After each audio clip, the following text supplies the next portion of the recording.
உன்னை கண்டு நானாட, என்னை கண்டு நீயாட, உல்லாசம் பொங்கும் இன்ப தீபாவளி. ஊரெங்கும் மனக்கும் உல்லாசம் நமக்கு, உறவாட வேண்டுமடா, உறவாட வேண்டுமடா. உன்னை கண்டு நானாட, என்னை கண்டு நீயாட, உல்லாசம் பொங்கும் இன்ப தீபாவளி. ஊரெங்கும் மனக்கும் உல்லாசம் மகிழ்ந்து, உறவாட வேண்டுமடா, உறவாட வேண்டுமடா. மக்கள் கவிஞன் பட்டுக்கோட்டை கல்யாண சுந்தரம் 1953-54 ஆண்டுகளில் எழுதிய ஒரு தீபாவளி திருநாள் பாடல் இன்றும் மக்களால் கைதட்டப்படுகிறது என்று சொன்னால், அந்த பாடலில் இருக்கக்கூடிய வலிமை மட்டுமல்ல, அந்த பாடல் நமக்கு தந்த மகிழ்ச்சி, அந்த பாடலில் இருக்கக்கூடிய பொருளும் மகிழ்ச்சியும் அந்த பாடலில் இருந்ததால் தான் 60 ஆண்டுகள் கழித்தும் இன்னும் அந்த பாடல் வாழ்ந்து கொண்டிருக்கிறது என்பதற்கு காரணம், அந்த பாடல் பொருளோடும் மகிழ்வோடும் கலந்து வந்த ஒரு பாடல். உலகம் முழுவதும் வாழ்ந்து கொண்டிருக்கக்கூடிய கலைஞர் தொலைக்காட்சியின் என் உயிரினும் மேலான ரசிக பெருமக்கள் அனைவருக்கும் என் மனம் கனிந்த தீபாவளி திருநாள் வாழ்த்துக்களை மகிழ்ச்சியோடும் உள்ள அன்போடும் பாசத்தோடும் தெரிவிப்பதில் மகிழ்ச்சி அடைகிறேன். மத வித்தியாசம் இல்லாமல் எல்லோரும் மகிழ்ச்சியாக இருக்கக்கூடிய ஒரே திருவிழா இந்த தீபத் திருவிழா. தீபாவளி அன்னைக்கு கலைஞர் தொலைக்காட்சியினுடைய நிகழ்ச்சி சரியான நேரத்தில் ஒளிபரப்பாங்க. காரணம், தீபாவளி அன்னைக்கு எல்லாம் குளிச்சுட்டு, இதுவரைக்கும் தலைக்கு எண்ணெய் வச்சு குளித்து பழக்கம் இல்லாதாலாம் அன்றைக்கி எண்ணெய் வைக்கணும்னு ஆரம்பிப்பேன். அதில் யாருக்கு ரொம்ப சிக்கல்னா, இந்த தலைமுடியே இல்லாமல் வலுவலுவலுன்னு இருக்கும் பாருங்க, அவரும் எண்ணெய் வைக்க உட்காந்துருப்பார். அந்த எண்ணெய் ஊற்றுற எண்ணெய் 5 நிமிஷத்தில் குதிங்கால் வரைக்கும் வந்துடும். உனக்கு எண்ணெய் வைக்கிறதுக்கு பேசாமல் இருந்துடலாமியான்ட்டு. சில பேரோட தலை பார்த்தீங்கன்னா முள்ளு செடி மாதிரி வளர்த்து வச்சுருப்பான் தலை. 1/2 லிட்டர் எண்ணெய் போட்டு தடவுனாலும் எண்ணெய் தடவுன மாதிரியே இருக்காது. அந்த எண்ணெய் வச்சு குளிக்கிறதுக்கு என்ன காரணம் அப்படின்னு சொன்னால், அந்த தலையில் எண்ணெய் தடவி அந்த தலையை அப்படி லேசாக அப்படி தடவி விடும் பொழுது நம்ம அறியாமல் ஒரு சுகம் இருக்கும். அந்த மகிழ்ச்சியை அனுபவித்து குளிச்சுட்டு, என்றைக்கும் இல்லாமல் நம்ம வீட்டில் புது விதமான பலகாரங்கள்லாம் ரெடியாக இருக்கான். ரெடியானதை விட பக்கத்து வீட்டிலேருந்து கொடுத்து விட்ருப்பாங்க பாருங்க, அது இன்னும் ரொம்ப டேஸ்ட்டாக இருக்கும். சில பேர் அவன் வீட்டில் செஞ்சதை விட அந்த பக்கத்து வீட்டிலேருந்து கொடுத்து விட்டதை தான் ரொம்ப ரசித்து சாப்பிடுவான். அதுக்கு அந்த செஞ்ச அம்மா சொல்லும், ஏயா உனக்காக 3 நாளாக இவ்வளோ கஷ்டப்பட்டு செஞ்சு வச்சுருக்கேன், இதை திங்காமல் இந்த பக்கத்து வீட்டுக்காரி கொடுத்ததை இவ்வளவு ஆசையாக சாப்பிட்ற அப்படின்னு அவர் சொல்லுவார். வருஷம் முழுதும் இதைத்தானே சாப்பிட்டுக்கிட்டு இருக்கேன், இன்றைக்கி ஒரு நாளாவது கொஞ்சம் மாற்றி சாப்பிட்லாம்னு தான். அப்போ ஒரு வார்த்தை சொல்லுது, பலகாரத்தோடு நிறுத்திக்க, அப்புறம் பார்த்துக்க. ஏன்னா நாட்டில் இப்போ சட்டத்தையே போட்டாங்க, திருடங்கையிலேயே சாவியை கொடுத்த மாதிரி ஆயிடுச்சு அந்த சட்டம். அதனால் பலகாரத்தோடு நிறுத்திக்கையா அப்படின்ட்டு இந்த தடவை தீபாவளியில் இப்படி ஒரு வசனத்தை சேர்த்து பேச வேண்டியிருக்கு. அப்படிப்பட்ட ஒரு மகிழ்ச்சியான திருநாள் இந்த தீபாவளி திருநாள். இந்த நாளில் மிகப்பெரிய ஒரு சந்தோஷம் என்னன்னா, குழந்தைகள்லேருந்து பெரியோர்கள் வரைக்கும் எல்லாருக்கும் மகிழ்ச்சி தரக்கூடிய ஒரு நல்ல திருநாள் இந்த தீபாவளி திருநாள். குழந்தைகளுக்கு மகிழ்ச்சி அந்த அருமையான பட்டாசு, அந்த வான வேடிக்கை. அதில் அந்த பட்டாசு போன தடவை நடந்த தீபாவளியில் ஏற்பட்ட அனுபவத்தில் சில பேர் வெடி பக்கமே போக மாட்டான். பார்த்துறீங்களா? வெடி அங்கே வச்சுட்டு இவ்வளவு பெரிய குச்சியை வச்சு அப்படியே இப்படி அது இந்த திரியை தொடுறதுக்கே எப்படியும் அடுத்த தீபாவளி வந்துடும் சில பேர்த்துக்கு.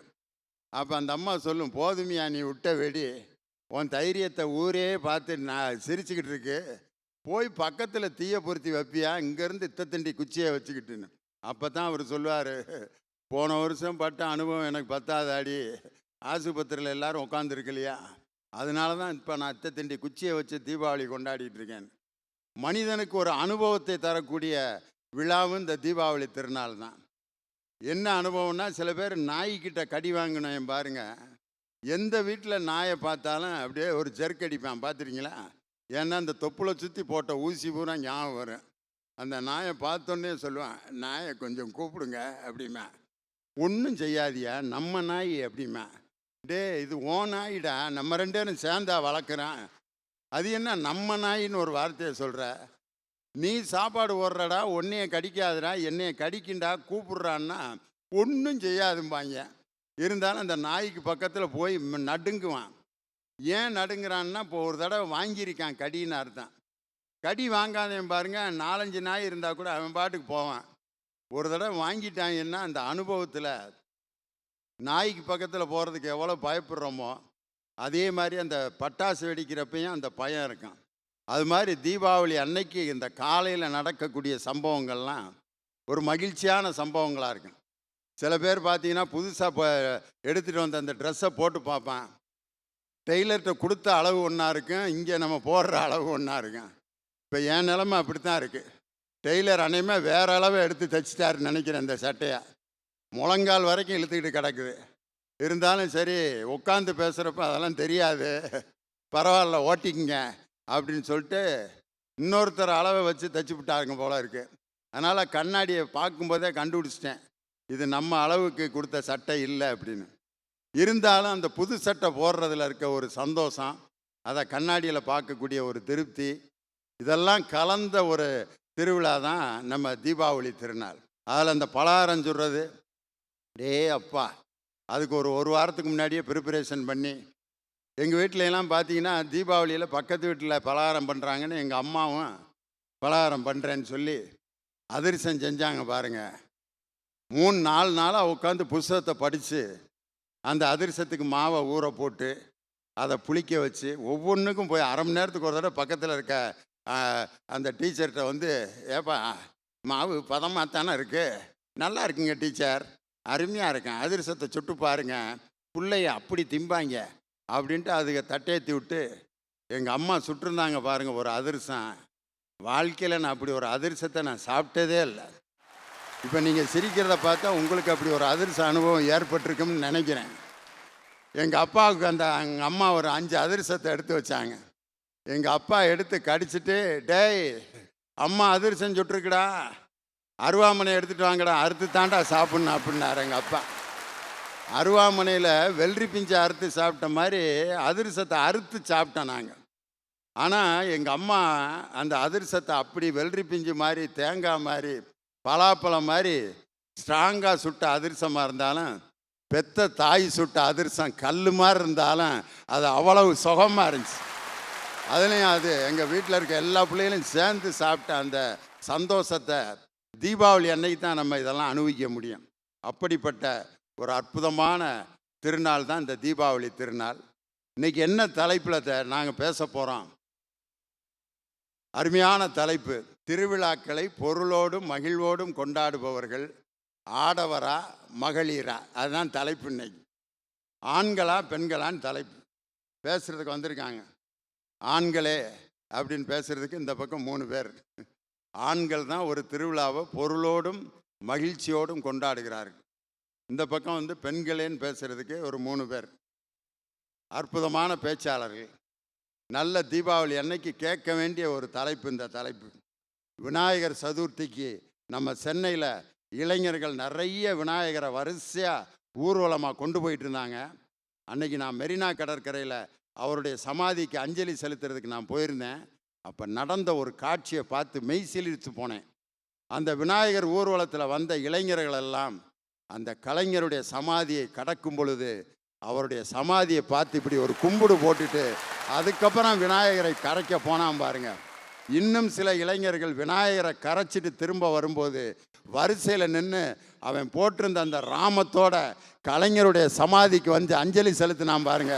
இதுதான் தலைவர் பெற்ற ஒரு மிகப்பெரிய பேர். அதனால் திருவிழாக்கள் என்பது அர்த்தத்தோடும் அது ஒரு மகிழ்ச்சியோடும் கொண்டாடப்பட வேண்டும். அந்த கொண்டாடுபவர்கள் ஆண்களா பெண்களா? இப்பொழுது பட்டிமன்றத்தினுடைய விவாதம் தொடங்குகிறது.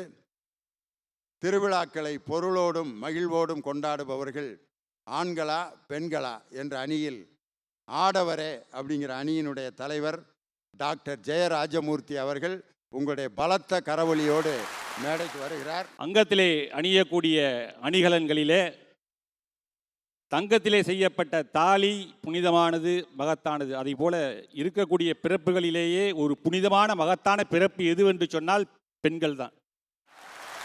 அதை யாரும் மறுக்க முடியாது. நடுவர்களே 7 அதிசயங்கள் தான் சொல்லுவார்கள். உலகத்தில் 7 அதிசயம்னு சொல்லுவாங்க. அது பொதுவாக 8வது அதிசயம் ஒன்று உண்டு என்று சொன்னால் அதுதான் பெண்கள். பெண் என்கின்ற அற்புத படைப்பு இருக்கிறதே, அது ஒரு 8வது அதிசயம். திருவிழா பேர் வச்சுருக்காங்க வேறு, விழா. விழாமல் மகிழ்ச்சியோடு கொண்டாடக்கூடியதுதான் விழாக்கள். ஆண்கள்லாம் என்ன பண்ணுறாங்கன்னா, முக்கால்வாசி விழாக்களில், ஏன் நிறைய விழாக்களில் புத்தாண்டு விழாவாக இருக்கட்டும், பொங்கல் விழாவாக இருக்கட்டும், தீபாவளியாக இருக்கட்டும், எல்லாத்துலேயும் பார்த்தீங்கன்னா கீழே விழுந்துடுறாங்க. அப்படி எப்படி விழுந்துடான்னு உங்களுக்கு தெரியும், நான் சொல்ல வேண்டியதில்லை. இப்போ அதில் என்ன மகிழ்ச்சி இருக்குது எனக்கு தெரியல. விமன் அப்படின்னு நீங்கள் ஆங்கிலத்தில் எழுதுங்க, 5 எழுத்து. அந்த விமன் அதுக்குள்ளேயே மென். பெண்ணுக்குள்ளே ஆண் அடக்கமாயிடுச்சு. பாரு, இங்கிலீஷ்காரன் எவ்வளோ புத்திசாலி எதனமாக எழுதுக்கா பாருங்க. ஷீ, ஹீன்னு எழுதுங்க. அந்த ஷீ ஹீக்குள்ளே நம்ம ஹீ இருக்குது. அந்த 3 எழுத்துக்குள்ளே இந்த 2 எழுத்தான ஹீ இருக்குது. அப்போது பெண்ணுக்குள்ளே ஆண் அடக்கமாகி விடுகிறான். ஆகவே பெண் தான் ஒரு குடும்பத்தை நடத்தக்கூடியவள். மங்களம் என்பது மனைமாட்சி என்பார் திருவள்ளுவர். உமன், அதில் உமனுக்குள்ளேயே மேன் அடங்கியிருக்காரான். ஷீ, அதில் ஷீனா அவள், அதுக்குள்ளே ஹீ அடங்கியிருக்காரான். ஃபீமேல், அதில் பாருங்கள், ஃபீமேல்னா பெண், அதுக்குள்ளே மேல் அடங்கியிருக்கார். இதில் என்னன்னா டாக்டர், உமன் அப்படிங்கிறதுலேருந்து மேனை எடுத்துருங்க. உமன்லேருந்து மேன் எடுத்துட்டா வெறும் ஊ தான், ஒன்றும் அர்த்தமே இல்லாமல் போயிடும். அதே மாதிரி ஷீலேருந்து ஹீ எடுத்துருங்க, இஸ்ஸு தான், ஒன்றும் இல்லை. ஃபீமேல்லேருந்து மேலே எடுத்துருங்க, ஃபீ. அதனால் நாங்கள் உள்ளே போய் ஜாயிண்ட் ஆனால் தான் உங்களுக்கே முழு அர்த்தம் கிடைக்கும். ஒரு குடும்பத்திலே பிரச்சனை சிக்கல் வருகின்ற பொழுது அந்த பெண்ணானவள் அதை பக்குவமாக கையாள வேண்டும் என்பதற்காக அந்த சிக்கு கோலத்தை நம்முடைய முன்னோர்கள் நமக்கு சொல்லி தந்தார்கள். பெண் வீட்டிலே இருந்தால் கற்பூர மனம் கமழுங்க, பூமணம் கமழும், சாம்பிராணி புகை வாசனை வீசும். ஆண்கள் இருந்தால் புகை நமக்கு பகை. பாருங்க, ஒன்று வேணாங்க.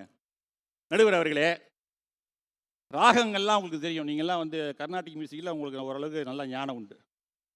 ஏதாவது ஒரு ஆண் பேரில் ஒரு ராகம் சொல்லுங்க பாப்போம்.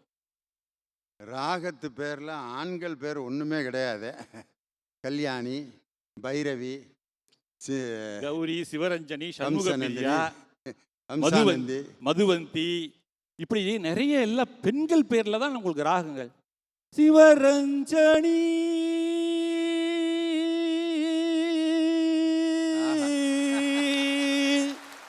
சிவரஞ்சனி, அது சிவரஞ்சனி ராகத்தில் போட்டிருப்பார். எதற்கு சொல்கிறேன்னு தெரியுமா? இந்த ராகங்கள்லாம் மகிழ்ச்சியையும் இனிமையையும் நமக்கு என்றென்றைக்கும் தரக்கூடிய ராகங்கள். அதை போல பெண்கள் நமக்கு தந்து கொண்டு இருக்கிறார்கள். அதே போல ஆறுகள்லாம் பாருங்களேன், நீங்கள் எல்லா ஆறுகளுடைய பேர்கள்லாம் எங்கேயாவது ஆம்பளை பேரில் இருக்கா? தனபால் என்ன, எங்கேயாவது ஆண்கள் பேரில் ஏதாவது ஆறு வச்சுருக்காங்களா? நதிகளுடைய பேர் பூரா பெண்களுடைய பேர் தான். கங்கா, யமுனா, சரஸ்வதி, ஏன் கோதாவரி, ஏன் நம்ம காவிரி வரையில். சரி, பெண்கள் பேர் வச்சதுனால தான் நம்ம நாட்டுக்கு வரமாட்டேங்குது. ஆனால் ஆம்பளை பேர் வச்ச ஒரே ஒரு ஆறு நம்ம சென்னைக்கு தண்ணி கொடுக்குது, அதுதான் கிருஷ்ணா. அதனால் எல்லா பொம்பளை பேர் இருக்க ஆறையும் இனிமேல் மாத்திரணும்னு முடிவு பண்ணிட்டேன். கங்கான்றத பெரியசாமின்னு வச்சு விட்ரு, காவேரிங்கிறத கந்தசாமின்னு வச்சிரு, ஆட்டோமேட்டிக்காக தமிழ்நாட்டுக்கு வந்துடுவாங்க. பொம்பளைய பேர் வச்சதுனால தான் வரமாட்டேங்குதுங்க, பெரிய துயரமாக இருக்கு. நடுவர் அவர்களே, ஒரு சில விழாக்கள் பெண்களுக்கு மட்டும்தான் உண்டு. நீங்கள் என்னதான் குட்டிக்காரணம் தோப்புக்காரணம் போட்டாலும் தனபால் அண்ணாச்சிக்கும் மதுரை சங்கருக்கு வளையலணி விழா நடக்கவே நடக்காது. வளைகாப்பு நடத்த முடியுமா அவங்க 2 பேருக்கும்? உங்களை தான் கேட்குறேன், உங்களுக்கு வளைகாப்பு நடத்த முடியுமா? கர்ப்பமாக இருக்கும்போது 7வது மாதமோ 8வது மாதமோ கொண்டாடுகிறார்கள். கை நிறைய வளையல்களை போட்டு அழகு பார்ப்பாங்க அந்த கர்ப்பிணி பெண். அந்த வளையல் ஓசை அது அசைது பாருங்க, அதில் எழக்கூடிய சத்தத்தை கருவிலே இருக்கக்கூடிய சிசு கேட்கின்ற போது அதுக்கு ஒரு புலகாகிதம், ஒரு மகிழ்ச்சி வருமா, அப்படியே இன்னும் கொஞ்சம் அதிகமாக காலால் அவங்க அம்மாவுடைய வயிற்றை அப்படி எட்டி எட்டி உதைக்குமா, அதில் ஒரு மகிழ்ச்சி. அந்த மகிழ்ச்சிக்கு ஈடு இணை உலகத்தில் வேறு எதுவுமே கிடையாதுங்க. இப்போ ஒரு பையன் வீட்டில் இருக்கான், பொண்ணு பார்க்கணுன்னா என்ன சொல்கிறாங்கன்னா, வீட்டில் விளக்கேற்றி வைக்கிறதுக்கு ஒரு பொண்ணு பார்க்கணும் தான் சொல்லுவாங்க. விளக்கேற்றி வைக்க ஒரு பெண் வேணும். ஏன் அப்படி ஏன் அந்த வார்த்தையை சொல்றாங்க பாருங்க. ஒரு விளக்கு என்பது வெளிச்சத்தை தருவதை போல குடும்பத்தினுடைய பெருமையை, புகழை ஊரெங்கும் அவள் பரப்ப வேண்டும் என்பதற்காக விளக்கேற்ற ஒரு பெண் தேவை என்றார். ஒரு பெண்ணினுடைய திறமையை அதை வச்சு தான் எடை போடுவாங்க நம்ம ஆளு. பாப்பா அந்த குத்து விளக்கு ஏற்று அப்படின்னா கரெக்டாக ஒரு குச்சியில் 5 முகத்தை ஏற்றிடுவான் அழகா. அது சாமர்த்தியமான பிள்ளையா இருக்கும். சில பிள்ளைய பார்த்தீங்கன்னா ஒன்று ஏற்றுறப்பே கை 2லையும் கொப்பளம் வந்துடும். சுட்டுட்டு கம்பெனி சரியில்லை, அதை என்ன திருத்த வேண்டியிருக்குன்ட்டு அன்னைக்கே முடிவு பண்ணிடுவேன். ஆனால் ஒரு சில பிள்ளை அந்த 5 முகத்தையும் ஒரு குச்சியில் ஏற்றிடுவாங்க. அந்த சாமர்த்தியம் வேணும். அதுதான் ஒரு பெண் மகிழ்ச்சியாக இருந்தால்தான் ஒரு நாடும் வீடும் மகிழ்ச்சியாக இருக்கும் என்பதை கருதி நம்முடைய தானை தலைவர் டாக்டர் கலைஞர் அவர்கள் பெண்ணுக்கும் சொத்திலே சம உரிமை வேண்டும் என்கின்ற தந்தை பெரியாருடைய கனவை நனவாக்கினார் அவருடைய ஆட்சி காலத்தில்.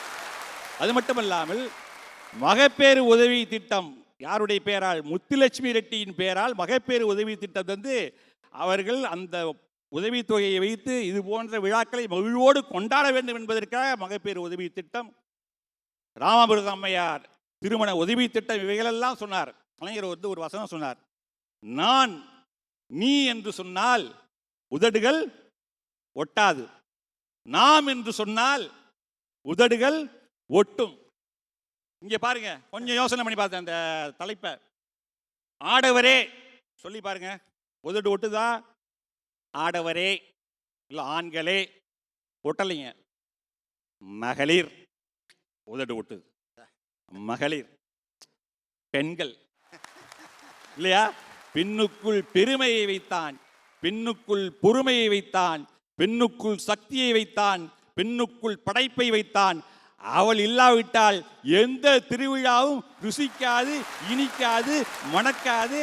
பெண்கள் இல்லாத வீடு பாலைவனத்தை போன்றுதான் இருக்கும். பாருங்க, இருக்கக்கூடிய சிறுசவிப்பிலே கிடைத்த பணத்தை வைத்துக் கொண்டு தன்னுடைய பிள்ளைக்கு புத்தாடையை வாங்கி போட்டு அழகு பார்ப்பவள் பெண். அந்த பரந்த மனப்பான்மை யாருக்கு இருக்கிறது என்று சொன்னால் பெண்ணுக்கு தான் இருக்கிறது என்று சொல்லி நல்ல வாய்ப்பை தந்தமைக்கு நன்றி பாராட்டி விடைபெறுகிறேன். பெண்ணியம் வாழ்க. நன்றி, வணக்கம். அர்த்தமில்லாத செயல்களை செய்பவர்கள் ஆண்கள் அப்படின்னார். அதுக்கு பதில் சொல்லணும், புது மாப்பிள்ளை, தலை தீபாவளி. அதனால் மதுரை சங்கர் ஆடவரே என்ற அணிக்கு உங்களுடைய பலத்த கரவொலியோடு தன் கருத்துக்களை வழங்க வருகிறார். நடுவர் அவர்களே, நான் மேடையில் வந்து உட்கார்ந்த நேரத்துலேருந்து பார்த்துக்கிட்டு இருக்கேன். அரங்கம் முழுக்க ஒரே குழந்தை சத்தமாக இருக்குது. ஏன்னா நாட்டில் இன்றைக்கி அதே குழந்தை சத்தமாக தான் இருக்குது. ஆனால் இந்த நாட்டில் யார் வேலையை சரியாக பார்க்குறாங்களோ இல்லையோ, வீடியோ கடைக்காரங்க மட்டும் அவங்க வேலையை சரியாக பார்க்குறாங்க. மாதம் ஒரு வீடியோ, மாதம் ஒரு ஆடியோ வெளியில் வந்துக்கிட்டே தான் இருக்குது. இல்லை, நாட்டில் என்ன பிரச்சனை நடந்துக்கிட்டு இருக்குது? எங்கள் ராஜமூர்த்தி சார் வந்தார் பெண்களே அப்படின்னு பேசுகிறதுக்கு. அவர் பேசுறது உண்மையிலே ரொம்ப அருமையாக தான் இருந்துச்சு. அவர் பிரித்தார் பார்த்தீங்களா? ஷீக்குள்ளே பார்த்தீங்களா ஹீ இருக்குது, ஃபீமேலுக்குள்ளே பார்த்தீங்களா மேல் இருக்குது, உமனுக்குள்ளே பார்த்தீங்களா மேன் இருக்குது. டாக்டர் சார், அதே உமனுக்குள்ளே தான் எமன்கிற ஒரு வார்த்தை இருக்குது. அது உங்களுக்கு தெரியாமல் போச்சே சார். டபிள்யூவை எடுத்துட்டா யமன். சார், எப்படித்தான் வார்த்தைகளெல்லாம் இப்படி நுட்பமாக சிந்திக்கிறாங்கன்னு தெரில. காது குத்து எப்படிப்பட்ட திருவிழா, பூப்பணியறது எவ்வளோ பெரிய விஷயம். நான் என்ன கேட்குறேன், காது குத்து பூப்படைதெல்லாம் ஒரு மிகப்பெரிய திருவிழா தான், அது இயற்கையாக நடக்கிறது. ஆனால் அந்த திருவிழாவுக்கு கூட எது தெரியுமா மரியாதை? 1 ரூபாய் ஓலையாக இருந்தாலும் அது தாய்மாமன் தான் வந்து கட்டணும். காப்பவுனு தங்கமாக இருந்தாலும் அது தாய்மாமன் தான் கொடுக்கணும். அந்த திருவிழாவுக்கு அர்த்தத்தை சொன்னதே இந்த ஆண்கள் தானே தவிர பெண்கள் கிடையாது. தயவு செஞ்சு புரிஞ்சுக்கங்க சார். இதில் அவர் வந்து சொல்றாரு, விளக்கு ஏத்துறாங்க பெண்கள் எல்லாம் 5 முகத்துல. என்ன விளக்கு ஏத்துறாங்க? இன்னைக்கு விளக்கு ஏத்துற பொம்பளை யாரை பார்க்க முடியுது? அன்னைக்கு பார்க்குற ஒரு வீட்டில் ஒரு அம்மா பொருத்தி பொருத்தி கீழே போட்டுக்கிட்டே இருக்கு. குச்சி கீழே விழுந்த முடியுமா இருக்கு, விளக்கு ஏற்ற முடியுமா? இல்லை. நம்ம பயம் வந்தேன், என்ன விளக்கு ஏத்துற? விருட்டுன்னு பொறுத்தினேன், அழகா அப்படின்னா அப்படியே 5 முகத்தை ஏற்றிட்டான். அது உங்களுக்கு அடிச்சு எப்படா ஏற்றின? எவ்வளோ காத்தடிச்சாலும் எப்படி பற்ற வைக்கணும்னு எங்களுக்கு தான் தெரியும். என்ன பெண்கள் பெண்கள் என்ன பெண்கள்? எனக்கு தலை தீபாவளி சார். முந்தா நாள் என் முன்னாடி வந்தா, ஏங்க ஏங்க என்னடி? இல்லைங்க நமக்கு தலை தீபாவளி. ஆமாம், இது வரைக்கும் நான் போகாத இடத்துக்கு என்னை கூட்டிகிட்டு போங்கண்ணா. எனக்கு கோபம் வந்துருச்சு. கையை பிடிச்சிட்டு போய் தரன்னு இழுத்துட்டு போய் அடுப்படியில் தான் விட்டேன். கல்யாணம் ஆன நாள்லேருந்து நீ தான் இதுக்குள்ளே போகாதனா, இது ஒன்று தான் நீ அப்படின்னு. சரி, நம்ம உழப்புத்த இப்படி ஆகி போச்சேன்னு முந்தா நாள் நடுவர் வீட்டுக்கு போனேன். அவர் காஃபி போட்டுக்கிட்டு இருந்தார். நான் அப்போ தான் நினச்சேன், 20 நாளாக ஏன் பொழப்புத்தான் அப்படி இருக்குன்னா 20 வருஷமாக எங்கள் நடுவர் பொழப்பு அப்படித்தான் இருக்கு. என் வீட்டுக்கு நீ வந்துட்டீல, நாளைக்கு நீ சோறாக்கலையா இல்லையான்னு பாரியா நீ. வாழ்க்கையினுடைய அர்த்தத்தையே தெரிஞ்சுக்காம இன்னும் நீ ஓட்டிக்கிட்டு இருக்க. நடுவர் அவர்களே, இனி குரு எவ்வளியோ சிஷியனும் அவ்வளியே. கண்ணதாசன் அழகா சொன்னான், யார் பெண் அப்படின்னு. உலகத்திலேயே பேச தெரிந்த ஒரே உயிரினம் பெண் தான் நான் கண்ணதாசன். ஆனால் இந்த பெண்ணினுடைய மிகப்பெரிய பலவீனம் என்ன தெரியுமா? பலமும் பேசுறது தான். மிகப்பெரிய பலவீனம் என்ன தெரியுமா? எங்கே பேசணுமோ அங்கே பேசுறது இல்லை, எங்கே பேசக்கூடாதோ அங்கே நல்லா வாய்கிளிய பேசுறது. இதுதான் பெண்களோட மிகப்பெரிய குணம். இந்த ஆண்களும் பெண்களும் திருவிழா கொண்டாடுறதுல என்ன தெரியுமா வித்தியாசம்? முதல்ல திருவிழாவினுடைய அடிப்படை நோக்கம் என்ன தெரியுமா? அடுத்தவர்களுக்கு கொடுப்பது தான் திருவிழாவினுடைய அடிப்படை நோக்கமே. எல்லோருக்கும் பகிர்ந்து கொடு என்பது தான். இதில் நான் கேட்கிறேன், பொண்டாட்டிங்கிறவ எப்படி இருப்பா? பெண்கள்ங்கிறவங்க எப்படி இருப்பாங்க? எல்லாத்தையும் வாங்கக்கூடிய ஆட்களாக இருப்பாங்க. திருவிழா ஆயிடுச்சா, எத்தனை புடவை வாங்கணும், எங்கே நகை வாங்கணும், எங்கே பூ வாங்கணும், எங்கே பியூட்டி பார்லர் போகணும், இதுதான் பெண்களினுடைய நோக்கமாக இருக்கணும். அதே திருவிழா ஆரம்பிச்சிருச்சுன்னா ஆம்பளையுடைய நோக்கம் எங்கே கடை வாங்கணும், எவன் காலை பிடிக்கணும், எவன் கையை பிடிக்கணும்னு தெரியுமா? ஆனால் இத்தனையும் செஞ்சாலும் கடைசியில் இத்தனையும் வாங்கி கொடுத்து வீட்டில் அமைதியாக படுத்திருப்பான் பாருங்க. நான் ஒன்றை கேட்கிறேன், உங்களுக்கு பெறுவதிலே மகிழ்ச்சியா அல்லது கொடுப்பதிலே மகிழ்ச்சியா? கொடுப்பதில் தான் மகிழ்ச்சி என்று சொன்னால் அது ஆண்களுக்குத்தான் இருக்கிறது என்பதை தயவு செய்து உணர்ந்து கொள்ளுங்கள். ஒரு நிம்மதியா சந்தோஷமா உங்களால குடும்பத்தில் வாழ முடியுதா? எந்த வீட்லயாவது சார் மாமனாரும் மருமகனும் சண்டை போட்டு நீங்க பார்த்துருக்கீங்களா? யோசிச்சு பாருங்க. ஆனா இந்த மாமியா மருமக சண்டை, மாமனாருக்கு மருமகனுக்கு எப்படியா சண்டை வரேன்? அவங்க தான் கட்டிங்கில் ஒன்றாயிடுறாங்கல்ல. மாமா என்ன மாமா வாங்க மாப்பிள்ள அப்படின்ட்டு எவ்வளோ பிரச்சனை வந்தாலும் ஒரு டம்ளரில் தீர்த்துடுறான் பிரச்சனையை. ஆனால் மாமியா மருமக பிரச்சனையை டம்ளரில் தீர்க்க முடியுமா? அது நல்ல வேலை, அது ஒன்று மட்டும்தான், இன்னும் அது ரெண்டும் செய்யலை. அதையும் ஆரம்பிச்சிச்சிங்கன்னா ஆம்பளைய கீழ்ப்பாக்கத்தில் தான் படுத்து கிடக்கணும் எல்லாரும். தயவு செஞ்சு யோசிச்சு பாருங்க. முளைப்பாரின்னு ஒரு திருவிழா கொண்டாடுறோம். எதுக்கு கொண்டாடுறோம்? முளைப்பாரின்னு ஒரு திருவிழா எதுக்காக வச்சிருந்தான்? இன்னைக்கு தான் எல்லாரும் கோயிலில் விதை போட்டு முளைப்பாரி வளர்க்குறான். ஆனால் ஒரு காலத்தில் எல்லா விவசாயிகளும் தங்களுடைய வீடுகளில் விதைகளை போட்டு 48 நாள் அந்த முளைப்பாரியை வளர்த்து அதை ஊரறிய தூக்கிட்டு போய் குளத்துல கலப்பாங்க. அப்போ ஒவ்வொரு வீட்டினுடைய முளைப்பாரி எவ்வளவு உயரம் வளர்ந்துருக்குங்கிறத வச்சு தான் அவன் எப்பேற்பட்ட விவசாயி, அவங்கிட்ட எப்பேற்பட்ட விதை இருக்குது, அவங்கிட்ட எவ்வளவு நிலை இருக்குது, அவன் ஆரோக்கியமான விவசாயியா இல்லையா என்பதை அந்த ஊர் நிர்ணயிக்கும் என்பதற்குத்தான் முளைப்பாரிங்கிற ஒரு மிகப்பெரிய செயல்களை கொண்டு வந்து வச்சுருந்தான். ஆனால் அதே முளைப்பாரி இன்னைக்கு இந்த பொம்பளையை படுத்துகிற பாடு பார்த்துருக்கீங்களா? இந்த 7 நாள் முளைப்பாரி போடுவாங்க. அப்போ இந்த ஊர்களில் பாருங்களேன், 7 நாள் கிட்டத்தட்ட இந்த 325 நாள் 320 நாள் குளிக்காத பிள்ளைய கூட அன்னைக்கு தான் குளிச்சிருக்குங்க. நம்ம அன்னைக்கு பார்த்தோம்னா இதுக்கெல்லாம் நம்ம ஊருக்குள்ளே இருக்குகளாடா அப்படிங்கிற மாதிரி மேக்கப் போட்டுட்டு தெரியுறது. அதில் இந்த முளைப்பாரி யாரோட முளைப்பாரியாவது கொஞ்சம் குட்டையாக வளர்ந்துருச்சுன்னு வச்சுக்கோங்க, அவ்வளோதான் ஆரம்பிச்சிருவாங்க. இவளை பற்றி தெரியாதா உனக்கு? இவ முளைப்பாரி, இவ என்ன செஞ்சாலோ யாருக்கு பாவம் செஞ்சாலோ இவ முளைப்பாரி அவ்வளோதான் வளர்ந்துருக்கு அப்படின்னு ஏதாவது ஒரு கதையை திரிச்சு விட்டு குடும்பத்துக்குள்ள பிரச்சனையை உண்டு பண்ணுற விஷயத்தை இன்னைக்கு பெண்கள் தான் செஞ்சுக்கிட்டு இருக்காங்க. மதுரையிலேருந்து வந்திருக்கிறதுனால இன்றைக்கு மதுரையிலே ஒரு மிகப்பெரிய திருவிழா நடக்கும். இந்த உலகமே போற்றக்கூடிய ஒரு மிகப்பெரிய திருவிழா, அதுதான் சித்திரை திருவிழான்னு சொல்லுவோம். இந்த சித்திரை திருவிழா ஒரு 400-500 ஆண்டு காலமாக தான் இன்னைக்கு நடக்கிற முறைப்படி நடந்துக்கிட்டு இருக்குது. அழகர் வர்றாரு, ஆற்றுல இறங்குறாரு, எல்லாரும் அவரை பார்க்குறோம். அவர் மீனாட்சி திருக்கல்யாணத்துக்கு வருகிறார கதை எல்லாரும் படிச்சிருக்கிறோம். இது ஒரு 400 ஆண்டுகளுக்கு முன்னால் உருவாக்கப்பட்ட கதை தான். ஆனால் இதுக்கு முன்னாடி இன்னமும் ஐப்பசி மாதங்களில் அழகருக்குன்னு தனியாக ஒரு திருவிழா அழகர் கோயிலில் நடந்துக்கிட்டு தான் இருக்குது. மீனாட்சி திருக்கல்யாணம் எப்பயுமே சித்திரையை ஒட்டி தான் நடந்துக்கிட்டு இருக்கிறோம். இதுக்கு எல்லாத்துக்கும் ஏன் இப்படி ஒரு முடிச்சு போடப்பட்டுச்சுன்னு தெரியுமா? நகர்ப்புறத்தில் இருக்கக்கூடிய மக்கள் எந்த திருவிழாவிலையுமே கலந்துக்காமல் இருந்தாங்க. திருமலை நாயக்கர் மன்னர் இருந்த பொழுது மிகப்பெரிய தேர்களை மீனாட்சி அம்மன் கோயில்களுக்காக கட்டினார். கட்டி மீனாட்சி அம்மன் கோயிலுக்கு மீனாட்சி அம்மன் திருக்கல்யாணம் நடக்கிற போது தேரோட்டம் நடத்தினப்போ மக்கள் யாருமே வரலை, ஊர் கூடி தேர் இழுக்கலை. ஊர் கூடலைன்னா இந்த நாடு எப்படிடா உருப்படும்னு யோசிச்சாரு. அப்பத்தான் திருமலை நாயக்கர் அந்த வரலாற்று முறைகளையே மாற்றினாரு. என்ன தெரியுமா சொன்னாரு? இனிமே அழகரு மீனாட்சி திருக்கல்யாணத்துக்கு மதுரைக்கு வருவாருன்னு சொன்னாரு. ஊர் மக்களுக்கெல்லாம் சொல்லி அனுப்பினாரு. சொல்லி அனுப்பிட்டு சொன்னாரு, வரப்போற அழகரை நம்ம எல்லாரும் வரவேற்கணும், அதுக்காக அன்னைக்கு நைட்டு எதிர் சேவைன்னு ஒன்று வைங்களான்னு சொன்னார். வர்ற அழகரை வரவேற்கிறதுக்காக எல்லா ஊர் மக்களும் வந்தாங்க. எதிர் சேவை நடக்கிற அன்னைக்கு காலையிலேயே தேரோட்டத்தை வைடான்னு சொன்னார். ஊர் மக்கள் எல்லாம் ஊருக்குள்ளே வந்தாச்சு. இப்போ தேரை இழுக்கணும். ஊர் கூடி தேர் இழுத்தாச்சு. எதிர் சேவையில் அழகரையும் வரவேற்றாச்சு. மீனாட்சி திருக்கல்யாணமும் நடந்து முடிஞ்சிருச்சு என்று சொன்னார். ஒரு வரலாற்று சிறப்புமிக்க திருவிழாவையே இன்றைக்கு மாற்றி வைத்தது திருமலை நாயக்கர் என்கிற ஒரு ஆண்தான். இவ்வளவு பெரிய அர்த்தத்தோடு இந்த திருவிழாவை நம்ம எல்லாம் கொண்டாட செய்திருக்கிறார் என்பதை தயவு செய்து உணர்ந்து கொள்ளுங்கள். பெண்கள் திருவிழாக்களை அர்த்தத்தோடும் மகிழ்ச்சியோடும் கொண்டாடுவது இல்லை, ஆண்கள் தான் கொண்டாடுகிறார்கள் என்று சொல்லி வாய்ப்பிற்கு நன்றி கூறி விடைபெறுகிறேன். நன்றி, வணக்கம். இதெல்லாம் கடையில் போய் வாங்க வேண்டியதே இல்லை. வீட்டுக்கு டெய்லி ஒருத்தன் வந்து கதவை தட்டுறான், ஒரு 500 ரூபா கொடுங்கங்கிறான். யார்ரா நீ அப்படின்னு. அது அப்ளை பண்ணியிருந்தாங்க சார், பணம் கொடுங்க. திடீர்னு 2300 ரூபா எடுங்கங்கிறான். யார்ரா நீ, எதுக்குடா அப்படின்னு. ஒரு கல் ஆர்டர் பண்ணியிருக்காங்க சார். கல்லா அப்படின்ட்டு என்னன்னு பார்த்தா இவ்வளோ பெரிய கல். உடனே அந்த வீட்டில் இருக்க அம்மா வந்து பார்த்துருக்கு, யார் ஆர்டர் பண்ணது, மருமகளா? இவ்வளோ பெரிய கல் எதுக்கு? நைட்டு என் தலையில் தூக்கி போட்டு கொள்றதுக்கு கல் ஆர்டர் பண்ணியிருக்கா போல இருக்கு.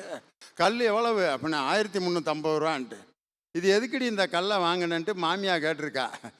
கால் அழுக்கு தேய்க்கிறதுக்கு ஆன்லைனில் 1350 ரூபா, குதிங்கால அழுக்கு எடுக்கிறதுக்கு 1350 ரூபாய்க்கு கல் ஆர்டர் பண்ணி வாங்கிக்கிட்டு இருக்கு. எதைத்தான் வாங்கணும் அப்படின்னு ஒரு விவஸ்தை இருக்கு. ஆம்பளை யாராவது ஆர்டர் பண்ணானா? ஒன்றும் கிடையாது. இந்த கொடுமை பூரா வீட்டில் ஏன் நடக்குது? இன்னைக்கு பார்த்தீங்கன்னா தினைக்கும் ஒரு வீடியோ, தினைக்கும் ஒரு வாய்ஸ் மெசேஜ் மாட்டிடுறாங்க. என்னதான் நீ இது பண்ணாலும் வாய்ஸில் மாட்டிடுறான். நீ என்னதான் துண்டை விரித்து போட்டு பேசுனது நான் இல்லைன்னு சொல்லு, பேசுனது வேணா நீ இல்லாமல் இருக்கலாம், புள்ள ஒன்றது தானையா, அதை மறுக்க முடியுமா? இவ்வளோ தூரம் ரீச் ஆயிடுச்சா அது? அடே அப்பா. அன்னைக்கு பார்த்தீங்கன்னா ஒருத்தன் எனக்கு மெசேஜ் அனுப்புகிறான், 2 பேர் பேசிகிட்டு இருக்காங்க. என்ன கோர்ட்டு கேஸில் ஜெயிச்சிட்டிங்க போல இருக்கு? ஆமாம், எல்லாம் மகன் பிறந்த ராசி தான் அப்படின்னோடனே அந்த ஆளை உட்கார வச்சு பேசிகிட்டு இருக்காங்க. அந்த ஆளுக்குன்னே பாட்டு அன்னைக்கே எழுதியிருக்காரு பாருங்க கண்ணதாசன், கரெக்டாக.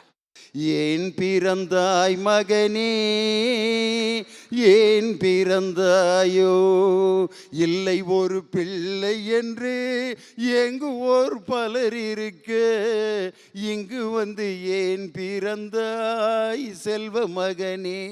அடுத்த வரி தான் பொருத்தமான வரி. நான் பிறந்த காரணத்தை நானே அறியும் முன்னே நீயும் வந்து ஏன் பிறந்தாய் செல்வ மகனே, ஏன் பிறந்தாய் மகனே. அதை விட இன்னொரு பாட்டு பிட்டிங் போட்டிருக்கான் பாருங்க.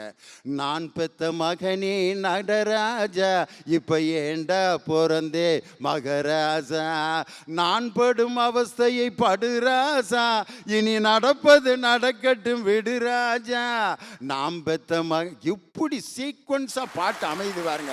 இதெல்லாம் இன்னைக்கு ஒரு பெரிய என்டர்டெயின்மெண்ட் ஆயிடுச்சு இன்னைக்கு மக்களுக்கு.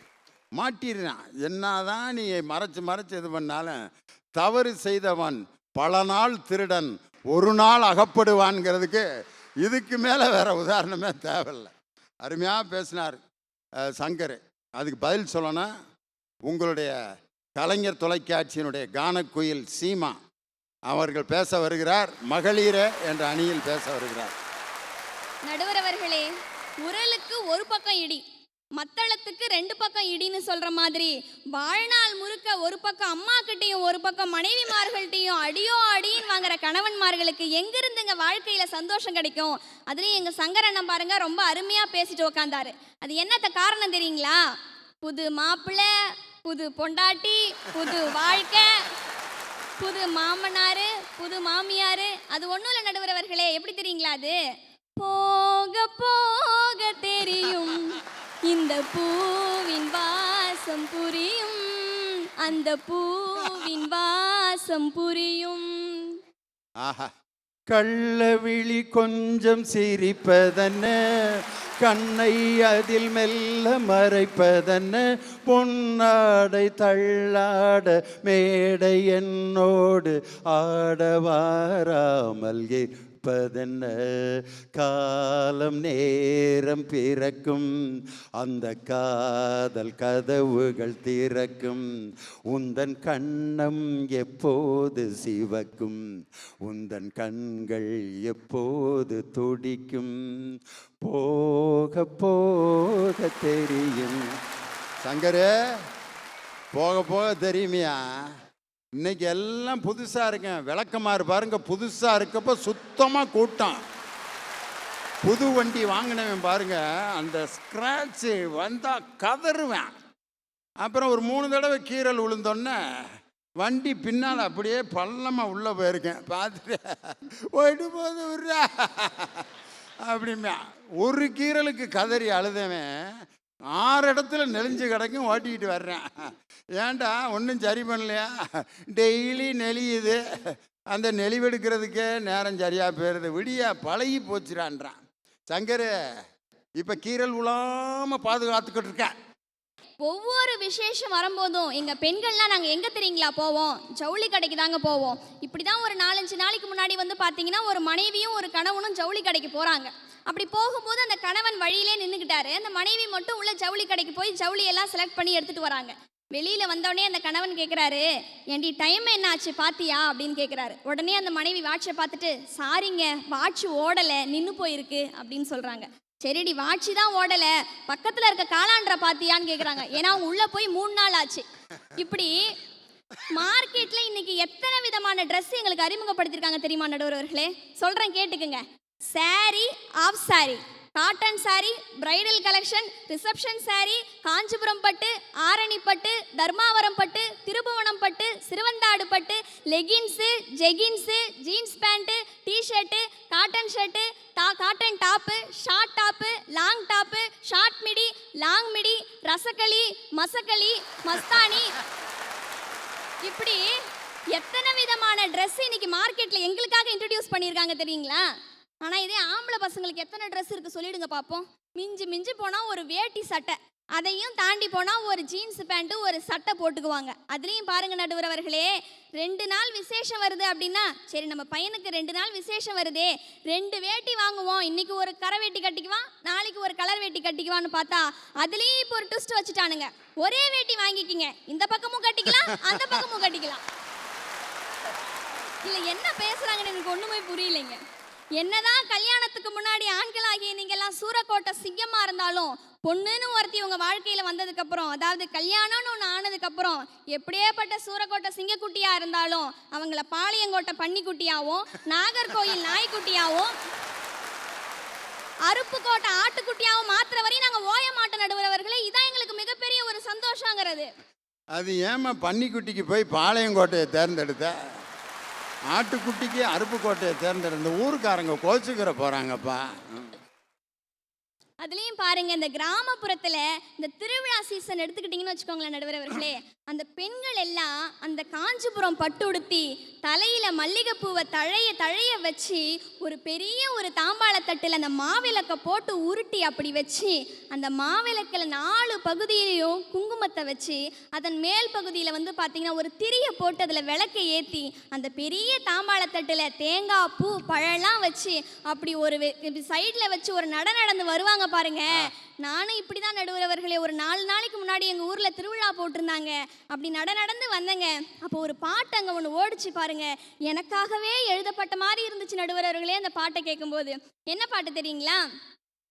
கோடமழை கொண்டு வரும் கூந்தல் என்கிற மேகம், ஜாடையில ஏத்தி விடும் ராகம் என்கிற மோகம், கோடியில ஒருத்தியம்மா கோலமயில் ராணி, பாடி வரும் பூங்கலசம் அழகிருக்கும் மேனி, தேர் நடந்து தெருவில் வரும் ஊர்வலமா, ஊருலகில் அவளை போல பேர் வருமா, நல்ல பளிங்கு போல சிரிப்பு, மனச பறிக்கும் பவள விரிப்பு, விளங்கிடாத இனிப்பு, விவரம் புரிஞ்சிடாத துடிப்பு, சந்திர ஜோதி வந்தது போல சுந்தர தேவி ஜொலிப்பு, கலைவாணியோ ராணியோ அவள்தான் யாரோ, சிலை மேனியோ தேவியோ எதுதான் பேரோ. அப்படி அங்க ஒரு பாட்டு ஓடிச்சு பாருங்க. அப்ப என்ன மாதிரி பெண்களுக்கு கிடைச்ச மனசுல ஏற்படக்கூடிய சந்தோஷத்துக்குன்னு வேற எதுவுமே கிடையாது நடுவர் அவர்களே. இப்படி அந்த திருவிழாக்கள்ல எங்களுக்கு ஏற்படக்கூடிய சந்தோஷம் நடுவர் அவர்களே, அதுல இன்னொரு சந்தோஷம் இருக்கு. அது என்ன சந்தோஷம்னு கேட்டீங்கன்னா, இப்படிதான் நாங்க காஞ்சிபுரம் பட்டுடுத்தி அந்த மாவிளக்க ஒரு கையில ஏந்தி போய்கிட்டு இருக்கும்போது எங்களுக்கு முன்னாடி வந்து பாத்தீங்கன்னா மேலக்காரங்க மேல அடிச்சுட்டு போயிட்டு இருப்பாங்க. அவங்களுக்கு 2 ஆளுங்களுக்கு பின்னாடி வந்து பாத்தீங்கன்னா, நல்லா கேளுங்க நடுவர் அவர்களே, 2 கால் ஜீவன் ஒன்று, 4 கால் ஜீவன் கழுத்துல கயிறை கட்டி இழுத்துட்டு போயிட்டு இருக்கோம். இதுல 2 கால் ஜீவனும் கழுத்துல மாலை போட்டிருக்கோம், அந்த 4 கால் ஜீவனும் கழுத்துல மாலை போட்டிருக்கோம். இதுல எது பலிகடம் ஆக போகுது அப்படின்ற ஒரு பெரிய கேள்விக்குறியோடே நாங்க நடந்து போயிட்டு இருக்கோம் நடுவர் அவர்களே. இப்படி கிராமப்புறத்துல திருவிழாக்கள் எல்லாமே நாங்க ஒவ்வொரு நொடியும் ரசிச்சிருக்கோங்க. அதெல்லாம் அந்த ஆப்போசிட் டீமுக்கு ஏன் தெரியல அப்படின்றத எனக்கு ஒரு பெரிய கேள்விக்குறியா இருக்கு. ஐயா, இதே போலவே வந்து பாத்தீங்கன்னா ஒவ்வொரு பண்டிகை காலங்கள்லையும் நாங்கள் எந்த அளவுக்கு நாங்கள் சந்தோஷமாக இருக்கணும்னு நினைக்கிறோமோ அதே போல் பெண்கள் எல்லாருமே மற்றவங்களும் சந்தோஷமாக இருக்கணும்னு நினைப்போங்க. நிஜமான உண்மை இதுதான். அதுக்காகவே வந்து பார்த்தீங்கன்னா எங்கள் மாமனாருக்கு என்ன பிடிக்கும், எங்கள் மாமியாருக்கு என்ன ஸ்வீட்டு பிடிக்கும், எங்கள் வீட்டுக்காருக்கு என்ன ஸ்வீட்டு பிடிக்கும்னு தேடி தேடி ஒவ்வொரு பெண்களுமே எத்தனை விதமான பலகாரங்கள் செய்வாங்க தெரியுங்களா? முறுக்கு, அதிரசம், பாதுஷா, ரவா லட்டு, சோமாசு, மைசூர் பாக்கு, ஜாங்கிரி, ஜிலேபி, மோகன லட்டு, பொட்டுக்கடலை உருண்டை, கடல உருண்டை, பூந்தி லட்டு, ரசகுல்லா, ரசமலாயி, பங்காளி ஸ்வீட்டு, எத்தனை விதமான ஸ்வீட் நாங்கள் செய்கிறோம் தெரியுமா நடுவர் அவர்களே? இதை பூரா அப்படியே ஒரு சுகர் பேஷண்ட்டுக்கிட்ட கொடுத்தா அதுதான் கடைசி தீபாவளி அவருக்கு. ஐயா, தேவலோகத்தில் வந்து பார்த்தீங்கன்னா நிறைய கடிகாரங்கள் ஓடிக்கிட்டு இருந்துச்சுங்களாம். அப்படி ஓடிக்கிட்டு இருக்கும்போது ஒருத்தர் போய் கேட்குறாரு, இங்கே ஏங்க இவ்வளோ கடிகாரம் ஓடுது அப்படின்னு சொல்லி கேட்கும்போது இந்த தேவலோகத்தில் இருக்க ஒருத்தர் என்ன பதில் சொல்கிறாரு அப்படின்னு பார்த்தீங்கன்னா, இந்த கடிகாரங்கள் எல்லாம் பூலோகத்தில் வாழக்கூடிய மனுஷங்க வந்து ஒவ்வொரு விஷயத்தையும் எப்படி மன நிறைவாக செய்கிறாங்க, மன மகிழ்ச்சியாக இருக்கிறாங்க அப்படின்றத அளவிடுறதுக்கான கடிகாரங்கள் தான் இவை அனைத்துமே அப்படின்னு சொல்லி சொல்கிறாங்களாம். உடனே ஒரு பக்கம் இருக்க கடிகாரங்கள்லாம் வேக வேகமாக சுழண்டுட்டு இருக்கு, இன்னொரு பக்கம் இருக்க கடிகாரங்கள் சிலது சுழலுது, சிலது சுழலவே இல்லை. அதுவும் அவருக்கு பெரிய ஒரு டவுட்டாக போச்சு. இது என்னங்க, ஒரு பக்கம் இருக்க கடிகாரங்கள்லாம் வேக வேகமாக சுழலுது, இன்னொரு பக்கம் இருக்க கடிகாரம் சுழலவே இல்லை அப்படின்னு சொல்லி கேட்கும்போது அதுக்கு அவர் பதில் சொல்கிறாரு, ஒன்றும் இல்லைங்க, இந்த சுழலாத கடிகாரங்கள் இல்லை சுழன்றும் சுழலாத மாதிரி நிற்கிற கடிகாரங்கள் எல்லாம் பூலோகத்தில் வாழ்ந்து கொண்டு இருக்கக்கூடிய ஆண்களோட கடிகாரம். அவங்க வந்து வாழ்க்கையில் எதையுமே இன்பமாகவும் எடுத்துக்க மாட்டாங்க, எதுவும் மனநிறைவோடும் ஏற்றுக்க மாட்டாங்க.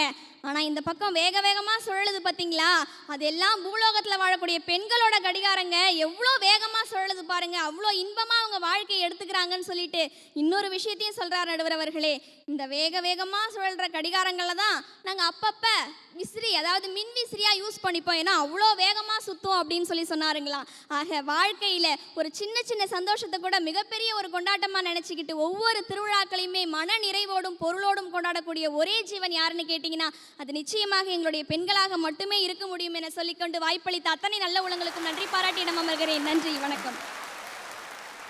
ஆஹா, சங்கருக்கு கொடுத்தாங்க பாரு பதில். சீமா ரொம்ப அழகாக பேசுனாங்க. அதற்கு பதில் சொல்ல, கள்ளக்குறிச்சிக்கு பதில் சொல்ல தென்னிந்தியாவினுடைய மான்செஸ்டர் கோவையிலிருந்து வருகை தந்திருக்கும் டாக்டர் ஷர்மிளா பானு ஆடவரே அப்படிங்கிற அணிக்கு தன் கருத்துக்களை வழங்க வருகிறார். சீமா சொன்னது எனக்கு கோவம் வந்துருச்சு.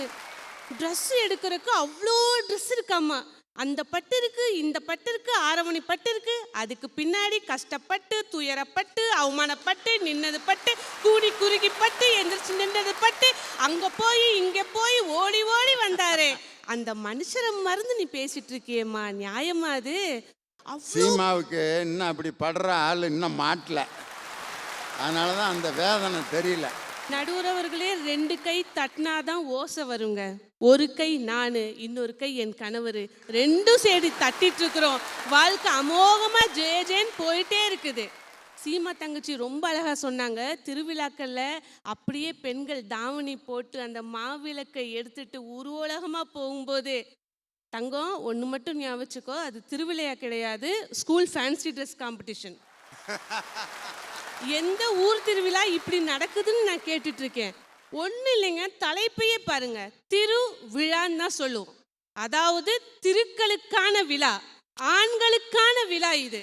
இது திருமதி விழான்னு மட்டும் வச்சிருந்தீங்க, அப்பா சீமா பேர்ல வைக்கிறதா, ஷர்மிளா பேர்ல வைக்கிறதா, காமாட்சி பேர்ல வைக்கிறதா, குளோரி பேர்ல வைக்கிறதான்னு குழாயடி சண்டை மாதிரி வந்திருக்கும்.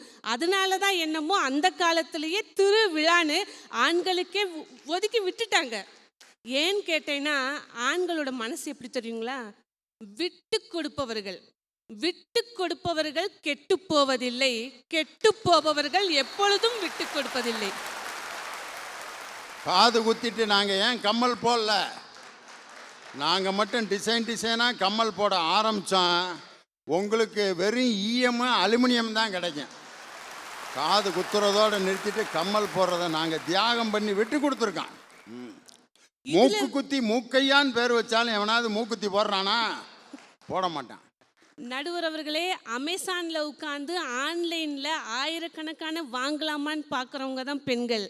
ஆனால் அமேசான் காட்டுக்குள்ளே இருந்தாலும் தன் குடும்பத்துக்கு 1000 பணம், எப்படி 1000 ரூபாய் பணம் அனுப்புறதுன்னு நினைக்கிறவன் தாங்க ஆண்கள்.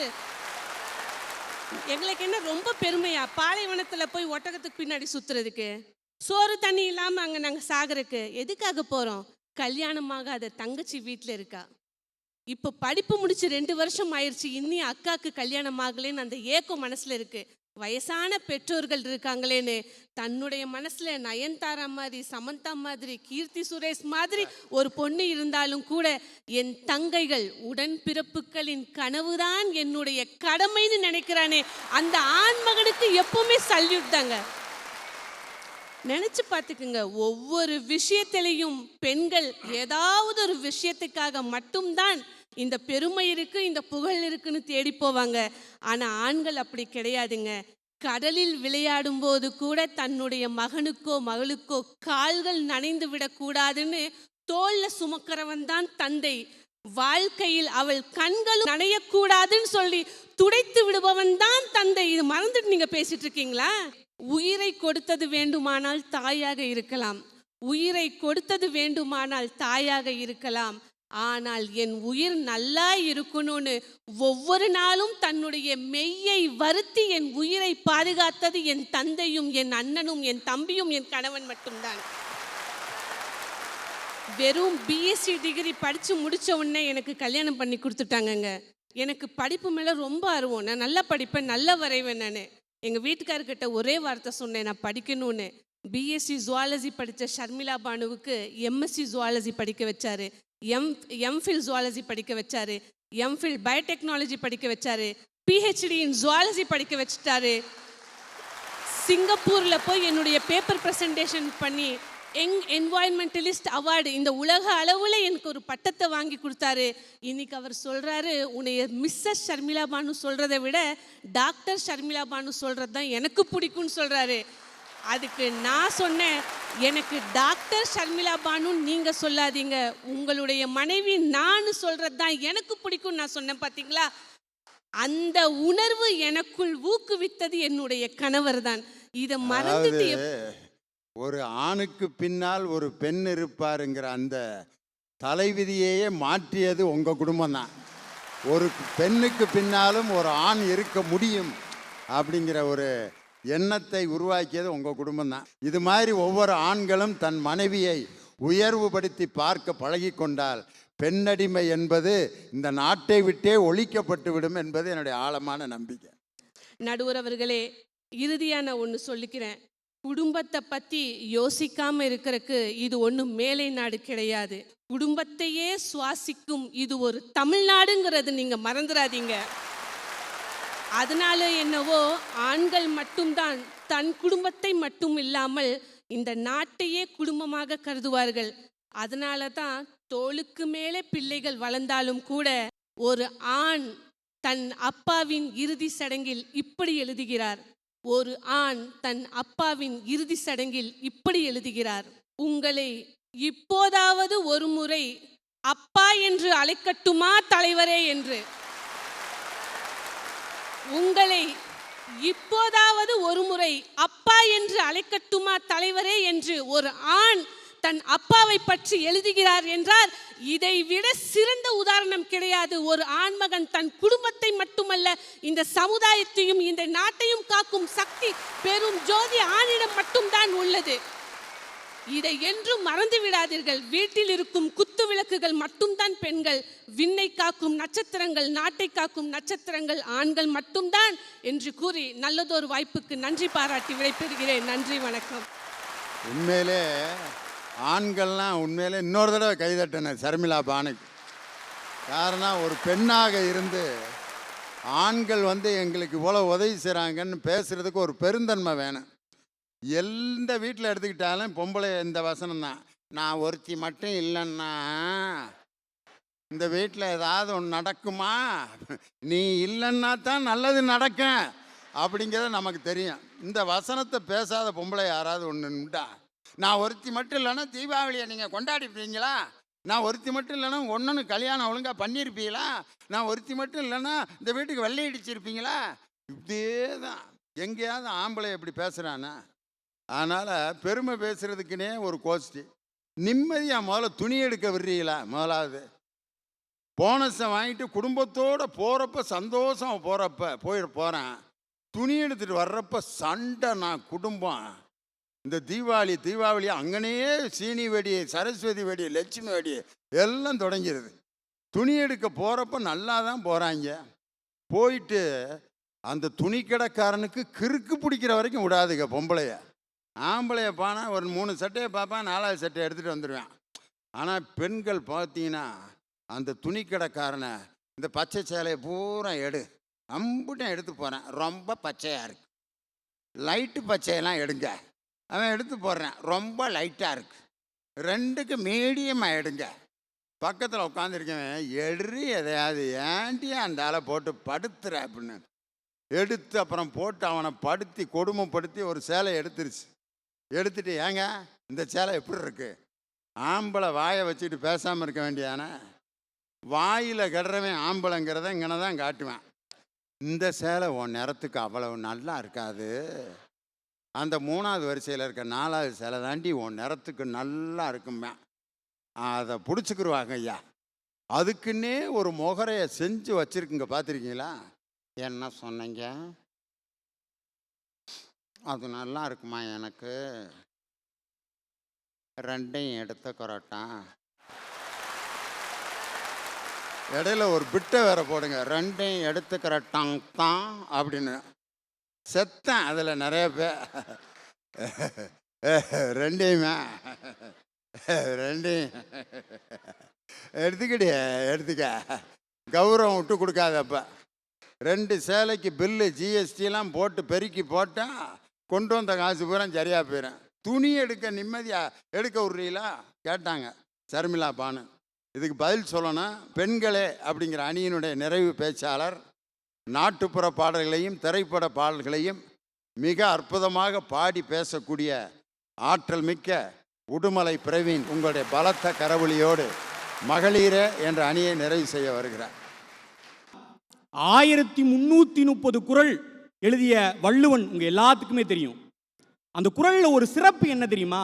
எந்த ஒரு தெய்வத்தினுடைய பெயரையும் குறிப்பிட்டிருக்க மாட்டாரு, தமிழ் அப்படிங்கிற வார்த்தையும் அவர் யூஸ் பண்ணியிருக்க மாட்டாரு. 2000 வருடங்களுக்கு முன்னமே பொது சிந்தனைக்காக இலக்கணம் வகுத்த தமிழன் சொல்றான், தற்காத்து தற்கொண்டான் பேணி தகை சார்ந்த சொற்காத்து சோர்விலால் பெண்ணுனா வள்ளுவன். தற்காத்து தன்னை காப்பாத்திக்கிட்டு, கற்பால தன்னை காப்பாத்திக்கிட்டு, தற்கொண்டான் பேணி உன்னை கட்டுன பாவத்துக்கு ஒன்னையும் காப்பாத்தி, தகை சார்ந்த சொற்காத்து உன் சொந்தக்காரன் மந்தக்காரன்கிட்ட பேசக்கூடிய ஒவ்வொரு சொல்லையும் காப்பாத்தி, சோர்வில்லாம உனக்காகவும் உன் குடும்பத்துக்காகவும் உழைப்பவள் தான்டா பெண்ணுன்னு எழுதுனா வள்ளுவன். ஒரு பொண்ணுக்கு கல்யாணம் ஆன உடனே அவளுடைய வீடு மாறுது, அவளுடைய சொந்த பந்தங்கள் மாறுது, அவள் உடுத்துற உடை மாறுது, அவன் நடக்கிற நடை மாறுது, அவ பேசுற பேச்சு மாறுது. இவ்வளவு ஏயா 20-22 வருஷமா அவ பேருக்கு முன்னாடி போட்டுக்கிட்டு இருந்த இன்ஷியல் மாறுது. யா இதுதான் சாமின்னு கும்பிட்டு இருந்த குல தெய்வமே மாறுது. ஐயா, கணவன் அப்படிங்கிற ஒரு உறவுக்காக கடவுளையே மாத்துறவதாயா பெண்.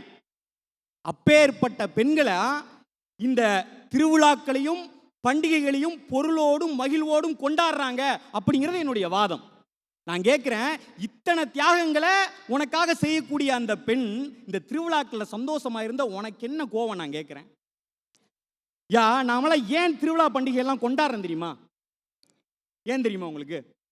ஒரு பொண்ணு கல்யாணம் ஆன உடனே பிறந்த வீட்டை விட்டு புகுந்த வீட்டுக்கு போறா. என்னதான் புது சொந்தங்கள் கிடைச்சாலும் 20-22 வருஷமா தன்னை பெத்து வளர்த்து ஆளாக்கின பெத்தவங்களுடைய பாசம் விட்டு போயிடக்கூடாதுந்தாயா தமிழன் பண்டிகையை ஒரு சாக்கா வச்சான். தீபாவளி சீரு, பொங்கல் சீரு, ஆடி சீரு, அமாவாசை சீரு, அந்த சீரு, இந்த சீருன்னு வச்சது பெண்களுக்காக பெண்களுக்காக பெண்களுக்காக மட்டும்தான். இங்கே வந்துக்கிட்டு இல்லை இல்லை இந்த சீரை பூரா நானும் கொண்டாடுவேன்னு சொன்னா இந்த உலகம் அதை ஏத்துக்காதுங்க. ஐயா, ஒரு ஊர்ல ஒரு ராஜா இருந்தார். அந்த ராஜாவுக்கு ரொம்ப நாளா ஒரு சந்தேகம், பெண்கள் தான் மனசுல என்ன நினைக்கிறாங்க அப்படிங்கிறத கண்டுபிடிக்கணும்னு ராஜாவுக்கு ரொம்ப நாளா ஒரு சந்தேகம். சரின்னு எல்லா மேதைகளையும் வர சொன்னாரு, எல்லா புலவர்களையும் வர சொன்னாரு. அவங்க சொன்னக்கூடிய பதில் ராஜாவுக்கு அவ்வளவா சாட்டிஸ்ஃபையா இல்லை. சரி, இந்த பதில் எங்க கிடைக்கும் அப்படின்னோடனே ஊர் மக்கள்கிட்ட விசாரிச்ச உடனே ஊருக்குள்ள ஒரு சூனியக்கார கிழவி இருக்கா, அவளுக்கு இதுக்கான பதில் தெரியும்னு ராஜாவுக்கு நியூஸ் வருது. சரி, அந்த சூனியக்கார கிழவியை கூப்பிட்டு ராஜா கேட்டாரு, எனக்கு ரொம்ப நாளா இந்த சந்தேகம், இந்த சந்தேகத்தை தீர்த்து வை, பெண்கள் மனசுல என்ன நினைக்கிறாங்க. இது ரொம்ப பெரிய விஷயம்லாம் இல்லை, நான் சொல்றேன், சொன்னா எனக்கு என்ன செய்வ அப்படின்னு சூனியக்கார கிழவி கேட்டா. ராஜாவாச்சே, நீ என்ன கேட்டாலும் தர்றேன் அப்படின்னு வாக்கு கொடுக்குறாரு. சரி, ஒவ்வொரு பெண்ணுமே தான் மனசுல தான் சம்பந்தப்பட்ட விஷயத்துல தான் தான் முடிவெடுக்கணுங்கிறத தான் நினைப்பா அப்படின்னு சொன்னார். ராஜாவுக்கு சாட்டிஸ்ஃபை ஆயிடுச்சு. ஆமா உண்மைதான், இதுதான் உண்மையான பதில். சரி, உனக்கு என்ன வேணும் அப்படின்னு கேட்டாரு. உடனே கிழவி குண்டை தூக்கி போட்டா, என்னை கல்யாணம் பண்ணிக்க அப்படின்னு. ராஜாவாச்சே வாக்கு கொடுத்துட்டாரே, மாற முடியாதே. அவர் இந்த காலத்து ராஜா இல்ல, அந்த காலத்து ராஜா. வாக்கு கொடுத்துட்டாருல்ல. எப்ப கல்யாணம்? நாளை காலை மாலையோடு வா அப்படின்னு அந்த கிழவி சொல்லி அனுப்பிடுறான். காலையில மாலையோட ராஜா பார்க்குறாரு. அவருக்கு ஒரு ஆச்சரியம், அந்த இடத்துல ஒரு அழகான தேவதை உட்காந்துருக்கா. ராஜா கேட்குறாரு, சூனியக்கார கிழவி இருந்தாலே அவ எங்க, அவளுக்கு எனக்கு இன்னைக்கு கல்யாணம். அப்போ அந்த தேவதை சொல்லுச்சு, நான் தான் அந்த சூனியக்கார கிழவி.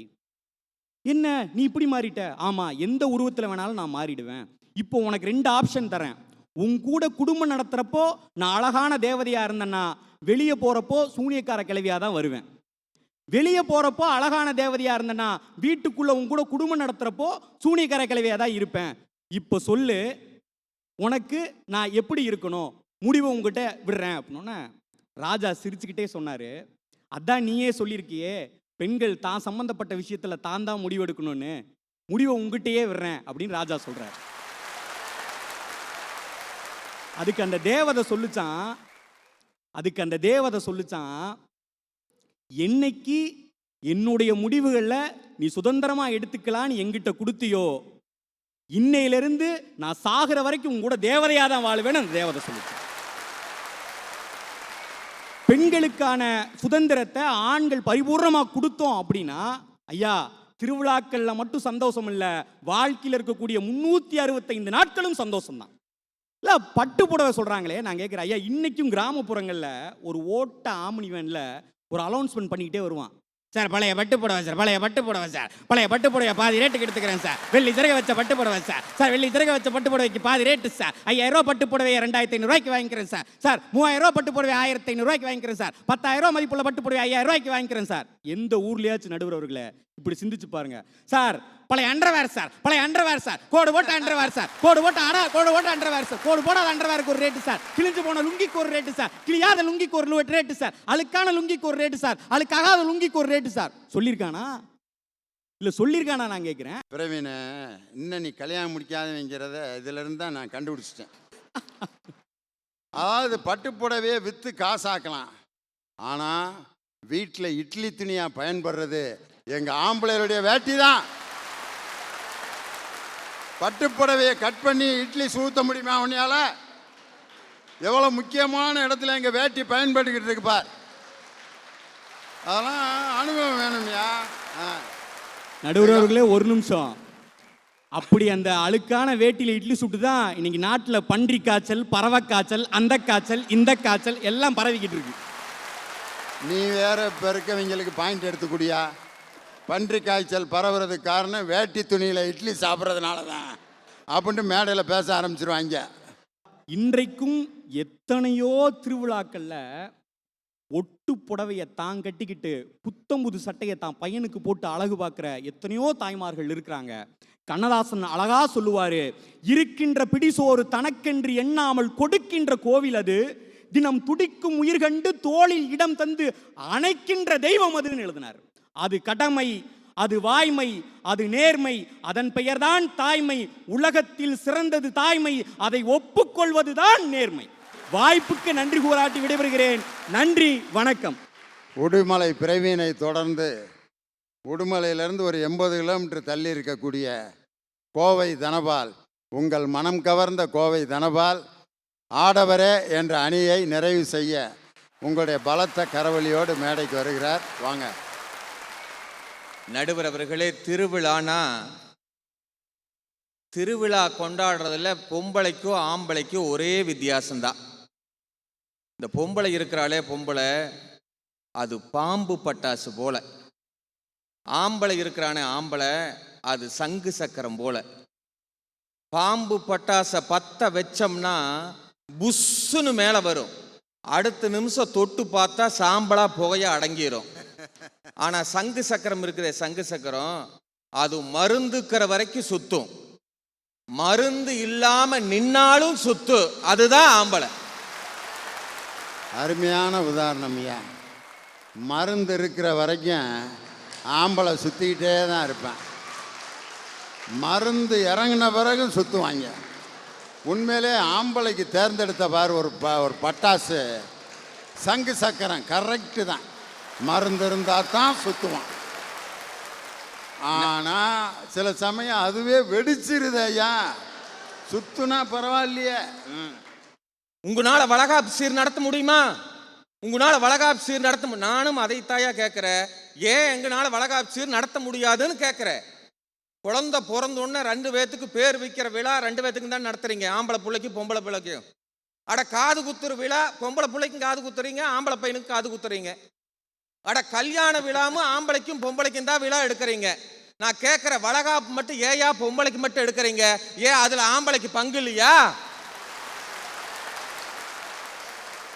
அட பொம்பளைக்கு வளையல் போடுறீங்கல்ல, அட்லீஸ்ட் ஆம்பளைக்கு ஒரு பிரேஸ்லெட்னாலும் போடலாம் இல்லை?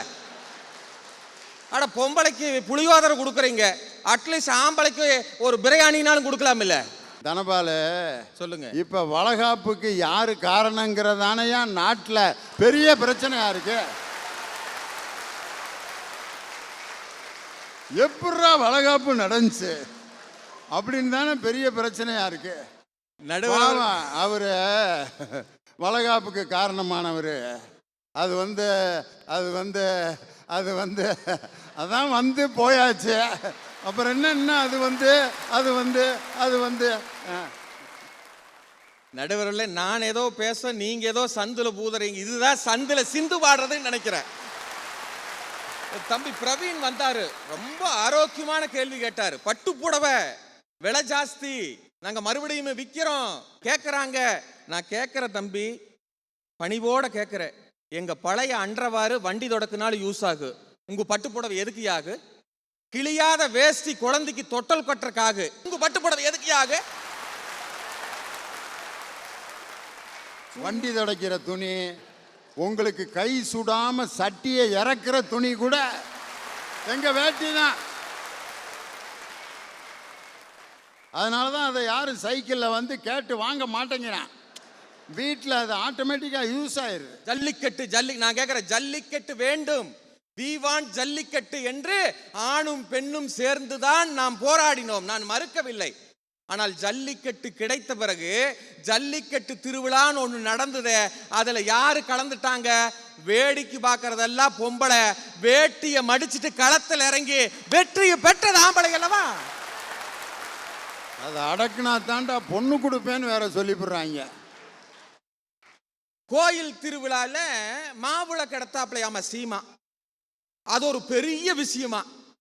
கோயில்ல கொடியேத்துறதுலேருந்து, கோயிலுக்கு பந்த போடுறதுலேருந்து, நோட்டீஸ் அடிக்கிறதுலேருந்து, கோயில் கட்டுறதுலேருந்து, கோயில்ல பெயிண்ட் அடிக்கிறதுலேருந்து, சிலை வடிக்கிறதுலேருந்து, பூஜை செய்யற வரைக்கும் செய்யறது ஆம்பளை. தெரிஞ்சுக்குங்க. திருவிழாக்களில் அதிகம் பங்கெடுப்பது ஆண்கள். நீங்க என்ன பண்றீங்க? பட்டு புடவை கட்டிட்டு மாவிளக்கு எடுக்கிறீங்க. அந்த பாட்டை அப்படி பாடக்கூடாது. சீமம்மா கும்பாபிஷேகம் கோயிலுக்கு தா, சீமம்மா எடுத்தா மாவிளக்கு தா, அப்படி பாடு. என்னமோ நம்மெல்லாம் பக்தியில குறைச்சிட்ட மாதிரியும், மாரியம்ம பண்டிகை நம்மளுக்கு ஒன்றும் ஆகாத மாதிரியும், இவங்களுக்கே ஏத்தது மாதிரியும் சாமி சிலைக்கு முன்னால போய் 10 நிமிஷம் நின்றுட்டாங்க பொம்பளைங்க. நான் என்னன்னு விசாரிச்சேன். பக்தி மிஞ்சி கடவுள்கிட்ட உருகுறாங்களோன்னு நினைச்சேன். அதெல்லாம் ஒன்றும் கிடையாது. சாமிக்கு கட்டின சீலையில பார்டர் கொஞ்சம் பெருசா இருக்குதா, இவ கட்டின சீலையில கொஞ்சம் சிறுசா இருக்குதா, அதைய முறைச்சு பார்த்துட்டு நின்று இருக்கிறாப்ல. நடுவர் அவர்களை, இந்தியா பாகிஸ்தான்ல இருக்கிற பார்டர் பிரச்சனை இங்கோட தீர்த்துடலாம். பொம்பளைகளுக்கு பட்டுச்சீலையில் இருக்கிற பார்டர் பிரச்சனைய எந்த ஆம்பளையும் தீர்த்தது இல்லையா? எங்க ஊர்ல ஒரு பழமொழி இருக்குதுங்க. எந்த திருவிழாவாகட்டாலும் எங்க ஊர்ல அழகான ஒரு பழமொழி இருக்குது. ஆக்கி அரிச்சாத்தான் ஆத்தாளுக்கு சந்தோஷம். ஒரு விசேஷம் ஆயிருச்சுன்னா ஆக்கி அரிச்சா ஆத்தாளுக்கு சந்தோஷம், பூசி வலிச்சாத்தான் பொண்டாட்டிக்கு சந்தோஷம், பலகாரம் செஞ்சாத்தான் மகளுக்கு சந்தோஷம், பட்டாசு வாங்கினாத்தான் மகனுக்கு சந்தோஷம். இத்தனை சந்தோஷத்தையும் கண்ணுல பார்த்தாத்தான் அந்த வீட்டு ஆம்பளைக்கே சந்தோஷம். யோசிச்சு பாருங்க. பொம்பளை ஆசைப்படுவா, பட்டு சீலை வேணும்பா, வைர நெக்லஸ் வேணும்பா, கார் வேணும்பா, மேட்சிங்கா தோடு வேணும்பா. குடும்பத்துல கௌரவம் பார்க்கறது பொம்பளைங்க, குடும்பத்துல கௌரவம் பார்க்கறது பொம்பளைங்க. ஆனா குடும்பத்தினுடைய கௌரவத்தையே கட்டி காக்கிறவன் ஆம்பளை இல்லையா? ஒரு திருமணமான பெண் தன்னுடைய திருமண விழாவை முடித்து விட்டு தன்னுடைய கணவன் வீட்டிலே இருந்து ஒரு கவிதை எழுதுகிறார். என்ன தெரியுமா? திருமணத்துக்காக ஜவுளிக்கடைக்கு செல்லும் தருணங்களில், திருமணத்திற்காக ஜவுளிக்கடைக்கு செல்லும் தருணங்களில் அம்மா துணி விலையை பார்ப்பாள், அப்பா மட்டும்தான் என் மனநிலையை பார்ப்பார். தரகர் கொண்டு வந்த புகைப்படங்களில் மாப்பிள்ளை சிவப்பா என்பதை என் அம்மா பார்த்தால், எந்த புகைப்படத்தை பார்க்கின்ற பொழுது என் கண்ணம் சிவக்கிறது என்று என் அப்பா பார்த்தார். திருமண மண்டபத்திலிருந்து விடைபெறும் அந்த துயர நிமிடங்களில் என் காதுகளுக்கு அடிக்கடி பக்கத்தில் வந்த அம்மா சொன்னால், நகை பத்திரம் நகை பத்திரம் என்று. ஆனால் ஒரு வார்த்தை கூட என்னோடு பேசாத அப்பா என் கணவனின் காதுகளுக்கு பக்கத்தில் போய் சொன்னார், என் மகள் பத்திரம் என்று சொன்னார். இறுதியாக இருவரையும் பிரிந்து அனாதையாக நிற்கும் இந்த தருணத்திலே சொல்லுகிறேன், இருவரையும் பிரிந்து அனாதையாக இருக்கும் இந்த தருணத்திலே சொல்லுகிறேன், அம்மாவை நினைத்தால் எனக்கு அழத் தோன்றுகிறது, அப்பாவை நினைத்தால் எனக்கு தொழத் தோன்றுகிறது என்று ஒரு பெண் திருமண விழாவை முடித்துக் கொண்டு சொல்லுகிறார் என்று சொன்னால் அதுதான் யோசிக்க வேண்டிய விஷயம். நீங்க வீட்டுல பாருங்க, யதார்த்தமா 10 மாசம் சுமந்தனே, 10 மாசம் சுமந்து பெத்தனே, பேச்ச கேட்கறையா, அம்மாவுடைய கூக்குரல் இப்படித்தான் இருக்கும். ஆனால் வாழ்க்கை முழுவதும் சுமந்து கொண்டு இருக்கின்ற தகப்பன் ஒரு முறை கூட சொல்லி காட்டியதில்லை. இதுதான் நிமஸ்தனம். ஒற்றை வார்த்தையிலே சொல்லுகின்றேன், திருவிழாக்களில் சேதாரத்தை கொடுப்பவர்கள் பெண்கள், திருவிழாக்களிலே சேதாரத்தை கொடுப்பவர்கள் பெண்கள், ஆனால் திருவிழாக்களின் ஆதாரத்தை கொடுப்பவர்கள் ஆண்கள் என்று சொல்லி வியக்க வைத்த ரசிகர்களை வணங்கி விடைபெறுகின்றேன். நன்றி, வணக்கம். 6 பேரும் ரொம்ப அற்புதமாக பேசிட்டாங்க. ஆடவரா மகளிராங்கிறதுக்கு தீர்ப்பு சொல்லணும். ஒரு தீபாவளி அன்னைக்கு இப்படி ஒரு தலைப்பை போட்டு கணவன் மனைவிக்கு இடையில சண்டை மூட்டி விடுறதுக்காக இந்த தலைப்பு இல்லை, அல்லது அக்காவுக்கும் தம்பிக்கும் இடையில சண்டை மூட்டுறதுக்கு இந்த தலைப்பு இல்லை. தாத்தாவுக்கும் பாட்டியும் நிம்மதியாக உட்காந்து வெத்தலாக்கு போட்டுக்கிட்டு இருப்பாங்க. பாத்தியாடியே என்ன பேசியிருக்காரு பாத்தியாலியோன்னு அப்படின்னு சண்டை மூட்டி விடுறதுக்காக இந்த தலைப்பு தீபாவளி அன்னைக்கு கலைஞர் தொலைக்காட்சி எங்களுக்கு தரவில்லை. ஒரு ஆணும் பெண்ணும் ஒரு திருவிழாவை கொண்டாடுவதில் அவங்களுக்கு என்ன கடமை, அவர்கள் எப்படி மகிழ்ச்சியை கொடுக்க முடியும் என்பதை எங்களுடைய அனுபவத்தை உங்களிடம் பகிர்ந்து கொள்வதற்காகத்தான் இந்த தலைப்பை கலைஞர் தொலைக்காட்சி தீபாவளி அன்னைக்கு நமக்கு கொடுத்துருக்கு. இன்றைக்கி ஒரு திருவிழாவை எடுத்துக்கிறீங்க, ஆம்பளைய காப்பு கட்டுவான் பார்த்துருக்கீங்களா? டெய்லி தண்ணி அடிப்பான், டெய்லி சிக்கன் 65 1/2 கிலோ திம்பான். ஆனால் ஒரு மஞ்ச கயிறை கட்டிட்டாங்கிறதுக்காக 40 நாள் 60 நாள் அவன் ஆசைப்பட்டு சாப்பிட்டது, அவன் ஆசைப்பட்ட மகிழ்ச்சி எல்லாத்தையும் விட்டு விட்டு அந்த 60 நாள் மனக்கட்டுப்பாடோடு இருக்கான் பார் ஒரு ஆம்பளை. இது திருவிழாவுக்கு ஆண் காட்டுகின்ற மகிழ்ச்சி இல்லையா? ஒரு திருவிழா சரியாக நடக்கலை, ஒரு வீட்டில் கல்யாணம் நடக்கலைன்னா யாரை குற்றம் சொல்கிறேன்? யாராவது இந்த வீட்டில் இருக்க பொம்பளையில சொல்கிறானா? என் மகனுக்கு நான் சரியாக கல்யாணம் முடிச்சு வைக்கலன்னா என்னையத்தான் சொல்லுவேன். எதுக்கியா பெத்த அப்புறம் உன் பிள்ளைக்கு நீ ஒழுங்காக கல்யாணம் முடிச்சு வைக்கலையா அப்படின்னு விமர்சனம் பண்ணுவேன், திட்டுவேன், டீ கடையில் உட்காந்து லந்தம் கொடுப்பேன். இதையெல்லாம் தாங்கிக்கிட்டு ஒரு அப்பன் வாழ்க்கையை வாழ்ந்துக்கிட்டு இருக்கான் பாருங்க. ஒரு ஆம்பளை பேட்ஸ்மேன் மாதிரி வெளியிலேருந்து ஒரு பவுலர் பந்து வீசுகிறான், வீட்டை பற்றி விமர்சனம், திட்டுறான். ஏன்டா பிள்ளைக்கு சரியாக கல்யாணம் முடிச்சு வைக்கல, ஏன்டா தீபாவளியை கொண்டாடல, ஒரு கடனை உடனே வாங்கியாவது உன் மகனுக்கு ஒரு வேலை வாங்கியிருக்க வேணாமா, மும்புட்டு திட்டு வருது. அந்த பேட்ஸ்மேன் பேட்டை வச்சுக்கிட்டு நிற்கிறான். எத்தனை பவுலிங்ஸ், எது ஸ்பின் பவுலிங் வருது, ஃபாஸ்ட் பவுலிங் வருது, ஸ்பின்னா ஃபாஸ்டான்னு கண்டுபிடிக்க முடியாத பவுலிங்லாம் வருது. அந்த பேட்ஸ்மேனுங்கிற ஆம்பளை அதை 6ஆக மாற்றுறான், 4ஆக மாற்றுறான். முடியலன்னா டக் அவுட் ஆயிடுறான், முடியலன்னா ரன் அவுட் ஆகுறான். அந்த ரன் அவுட் ஆனாலும் தலையை கீழே போட்டுக்கிட்டு வந்த பேட்ஸ்மேன் திருப்பி அடுத்த மேட்ச்சில் எப்படி 10 6 தொடர்ந்து அடிக்கிறானோ அதே மாதிரி தோல்வியை கண்டு வீணாக போகாமல் ஒரு பேட்ஸ்மேன் மாதிரி இன்னைக்கு ஆண் ஒரு குடும்பத்தை அனைத்து வேதனைகளையும் தாங்கி கொண்டு ஒரு திருவிழாவினுடைய மகிழ்ச்சிக்கு காரணமாக இருக்கிறானே, இதை நம்ம எப்படியா தப்புன்னு சொல்ல முடியும்? ஒரு சாமி கும்பிட்றப்ப ஆம்பளை அமைதியாக கும்பிடுவான், பொம்பளை ஒரு கோயிலில் தொணன்னு பேசிக்கிட்டு அங்கே உட்காந்துக்கிட்டு இந்த சேலை எவ்வளோக்கு வாங்கினேன் சொல்லவே இல்லை. அவர் பார்த்தா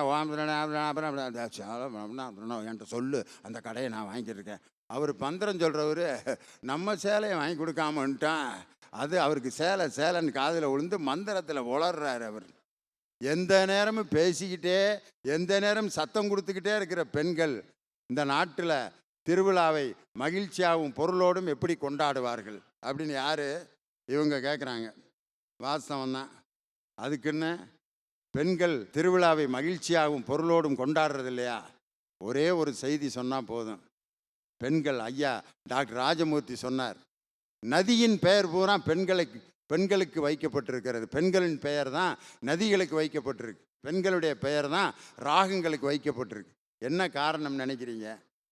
இன்றைக்கும் பாருங்க, ஒரு விஷயத்தை ஈஸியாக முடிக்கணும்னா ஒரு சாதாரண ஈரம் இருந்தால் ஒரு விஷயத்தை ஈஸியாக முடிச்சிடலாம். பணம் என்றப்போ பார்த்தீங்களா, நாக்கில் இருந்தால் அப்படின்ட்டு டிக்கி டிக்கி டிக்கி டிக்கி டிக்கி டிக்கி டிக்கி டிக்கின்னு எண்ணிடுறான். ஒரே ஒரு சொட்டு தண்ணி 100 ரூபா நோட்டையும் மடன்னு எண்ணிடுது. அந்த ஒரு சொட்டு தண்ணி இல்லாட்டி 15 16 17 திருப்பி அம்புட்டும் போயிடும். 1 2 3 4 5 6 7 8 அப்படின்ட்டு 115 ரூபாயை கொண்டு போய் தப்பாக கொடுத்துட்றான். அந்த ஒரு சொட்டு நீர் எப்படி பணம் என்றதுக்கு பயன்படுதோ அதே மாதிரி முடி வெட்டுறவர் பார்த்தீங்களா, தலையில் லேசாக தண்ணியை தெளித்து தான் வெட்டுறாரு. எதுக்கு? ஈஸியாக வெட்டிடலாம். அப்படியே காஞ்ச முடியை வெட்டினார்னா அவன் வெட்டுறவன் ஏன்டா அப்படி வெட்டுறேன், லைட்டாக அப்படி தண்ணியை தெளித்து கரிச்சுன்றான், பட்டுன்னு வெட்டிடலாம். அயன் பண்ணுறவர் துணி தேய்க்கிறப்ப பாருங்க, அந்த தண்ணி அப்படி லேசாக தெளித்து அடிம்பார், அழகாக அயனாகும். அந்த தண்ணி தெளித்த உடனே அந்த வேலை ஈஸியாக வருது. பார்த்தீங்களா? பெண் என்பவள் ஒரு வீட்டில் நீரை போன்றவள். வீட்டை சுத்தம் செய்வதற்கு நீர் எப்படி பயன்படுகிறதோ, ஒரு வேலையை எளிதாக செய்வதற்கு நீர் எப்படி பயன்படுகிறதோ, அதனால தான் நதிகளின் பெயர் பூரா பெண்களினுடைய பெயர் வைத்ததற்கு காரணமே பெண் நீர் போன்றவள், நீரை போல் எளிமையானவள், நீரை போல் பயனுள்ளவள். ஆண்கள் ஒரு திருவிழாவில் சீரியல் செட்டு போடலாம், பெரிய கோயில்களை கட்டலாம், மிகப்பெரிய ஆலயங்களை எழுப்பலாம், 10,000 பேருக்கு அன்னதானம் கொடுக்கலாம், 20,000 ரூபாய்க்கு பட்டாசு வாங்கி பிள்ளைகளுக்கெல்லாம் வெடிக்க கொடுக்கலாம்.